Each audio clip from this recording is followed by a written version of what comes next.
UK deputy prime minister Angela Rayner രാജിവെക്കാനുള്ള കാരണം second home stamp duty tax വെട്ടിപ്പാണ്. തൻ്റെ ഫാമിലി ഹോമിൻ്റെ 25% സ്റ്റേക്ക് ട്രസ്റ്റിലേക്ക് മാറ്റുകയും തൻ്റെ 18 വയസ്സിൽ താഴെയുള്ള കുട്ടികൾ ബെനിഫിഷ്യറി ആയതുകൊണ്ട് second home stamp duty tax കൊടുക്കേണ്ടി വന്നു.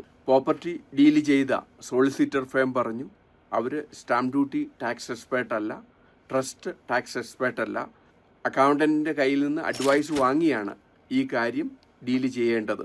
ഇതുവഴി HMRC അഡീഷണൽ ആയിട്ട് second home stamp duty tax 40,000 ഇൻട്രസ്റ്റും 30% കെയർലെസ് ആയതുകൊണ്ടുള്ള പെനാൽറ്റിയും ചാർജ് ചെയ്യുന്നു.